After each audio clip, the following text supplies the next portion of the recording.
Self-discipline is everything. If you don't have it, I don't look at you right, because I know you're capable of more. It's not discipline so much for me.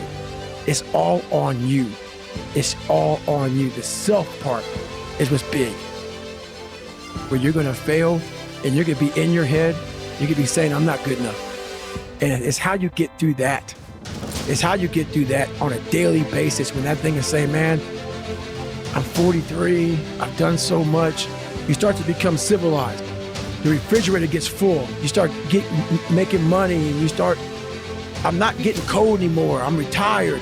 At 40, people shouldn't be playing basketball or football or being, you start to believe this shit. And it becomes in your fucking mind, like, there's people who are retired, at 40-something years old or 30-something years old. At 43, I'm still putting 100-mile weeks, still doing thousands of pull-ups, thousands of push-ups, because I'm not allowing myself to become civilized. The worst thing that can happen to a man is become civilized. You lose that fucking fight. You lose that, why the fuck am I doing this shit? I'm good. You ain't good, man. You ain't never fucking arrived. And that's just my mentality. You may have more, but you've never fucking arrived. You want to be uncommon amongst uncommon people. Period.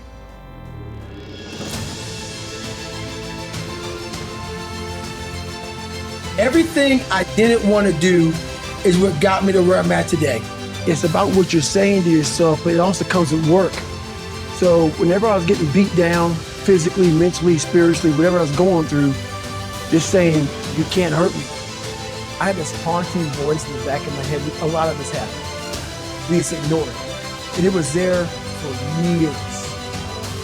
So I knew in the back of my mind that I could pull off this whatever I wanted. I knew I could. I knew that, but I was afraid of the work, because I wasn't gifted with brains. I wasn't gifted with God-given talent as far as like athleticism.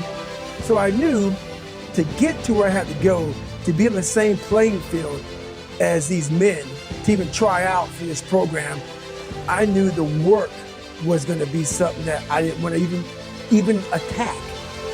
So I was just putting it off. It haunted me. That's what I realized for myself, was I wanted that comfort zone that everybody looks for, that pat on the back. They don't want to hear all the bad stuff. They want to hear everything that they're doing right. And I realized that's what kept me in this world. That's what kept me in this world of not accomplishing anything. What I did was I became that big, bad, nasty that you don't want to walk into at nighttime.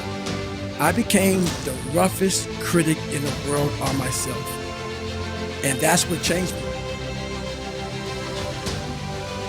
If I had to walk, I had to walk. It just became just a process of grinding and grinding. It's not even a good word for it. It's not even a good word for it. I have to become someone in this world, or I'm no good for anybody. It comes from a disgusting place of not being fulfilled in your life, of afraid of dying, having never accomplished anything. That's a fear that some people run away from, that people don't want to face.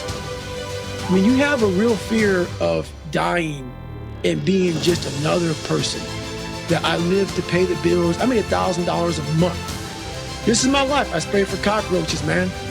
If that makes you feel good, that's great. It didn't make me feel good. I wanted to, the first time in my life, after 26 years, or 24, 25, whatever it was, I wanted to feel good about myself. I had to stop caring what people thought about me. I walked around and I put these people on a pedestal. Everybody was better than me.